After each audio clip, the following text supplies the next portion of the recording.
All right, man, I'm back. Cool Water, the digital dope man. Just want to briefly run up on another topic, and this topic is you got to stop playing it safe. You know, as kids, when especially elementary school, many of us in elementary school, we was daredevils. And I know you can remember, you jumped off the seesaw, you jumped off the monkey bars.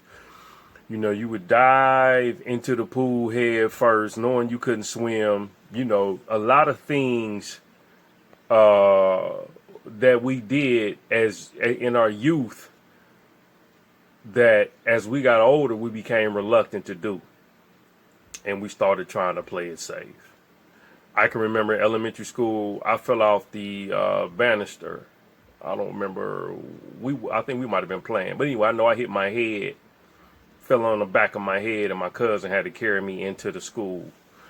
And then, a few days later, after I got through crying, and I shook it off, and I went right back out there and got back in the mix. Well, that's the same thing that you got to do as an adult. Once we obtain a certain status, a certain level of income, a certain attributes, you get your little house, you get your little car, you got your picket fence, your kids, your little husband or wife or what have you, then you start trying to play the game of assets accumulation. Asset accumulation keeps you playing it safe. And as a result of that, you tend to not want to fall on your face and not want to look like a failure when it's really the failure that makes you the success. So let's take it back over to the basketball, like I said, because that's I'm an athlete. So that's how I relate to certain things.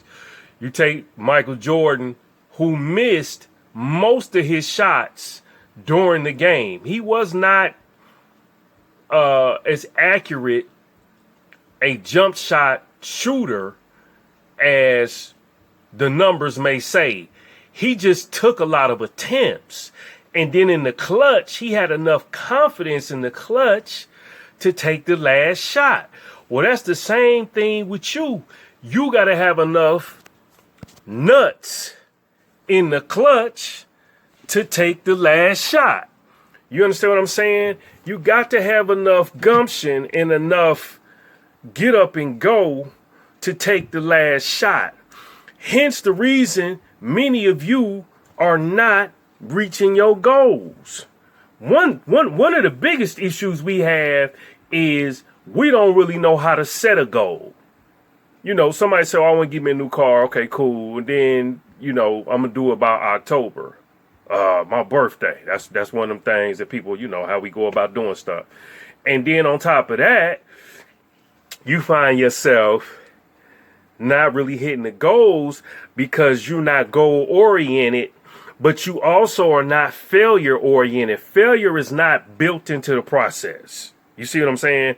Failure is not built into you wanting to fail. I had a friend of mine the other day who just got her little app done. She put the app in the Google App Store, and at the same time, she was like, I got to get on here and start trying to do the social media thing, but I'm more or less scared of the outcome, what the opinions would be, how people will perceive me. And I told her, and I'm saying this to you, if you scared of the opinion, that's only because you don't like criticism. People who have a problem with criticism has a problem with somebody giving you a rebuttal. If you got problems with people rebuking what you say or challenging what you say, that's because you have an ego. And your ego is not allowing you to receive the lesson. See, receive the lesson so that you can grow. Hence, you don't want to fail because you want to look like you're successful. See, I ain't got no problem telling y'all I'm not where I want to be. And that's okay, but I'm working on it. That's all that counts. But I know from being an athlete, the more I fail, the better I get. Do you understand what I'm saying? The better I get, the better I become. And over time, I become that dude. There you go. Man, how you get that? You driving in that? You got that kind of money? You bought that house? Yeah, because I did what you wouldn't do. I went out here and failed.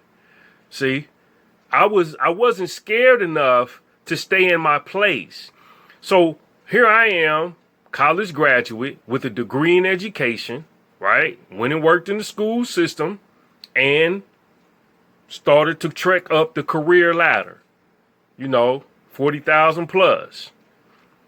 Came out of that after working for a few years, left the system under the contract, went into subbing for the system because it gave me flexibility, it gave me time, it gave me freedom. But I'm living on the edge. I'm living on faith. They say, try God and see what he'll do. Okay, well, that's what I've been doing. And I've been all right. You see what I'm saying? But as a result, I've been much, much better, and I'm much, much more solid as a person because I'm willing to go fail. I done worked up in here in FedEx. Craziest job I ever had, working with a lot of lunatics and a lot of low-class, lower-minded thinking people. You understand? A lot of folks in there got real wild behavior. So I'm in there developing, getting my self-development going. I'm in there, arguing and cussing folks out and then buying books for these people in the same sentence. Because people talking about, I want to do this, I want to do that. So my light was shining brighter than theirs and they could see it. But I was in there, like I said on one of my podcasts about Amazon, the company. I was in there to learn the system. How is a company of this magnitude moving packages from the truck to the belt, from the belt to other parts of the warehouse, and the packages is getting scanned, they getting boxed, they getting bagged, and then they getting put back on the truck, and then they getting sent out, and then independent contractors bringing them to you, or they ending up at the mail, the post office. So I'm in there to learn the system. I spent 3 years in there doing that. I made some friends as a result of it. You feel me? But the fear of failure wasn't there. I wasn't making no money. The fear of failure wasn't there. You got to stop playing it safe if you're going to get to the place where you really want to be in life. You can't play it safe. In your relationships, you can't play it safe. Yeah, you're going to have to push your woman. You're going to have to push your man. They might not like you after that. If they love you, they're going to respect you.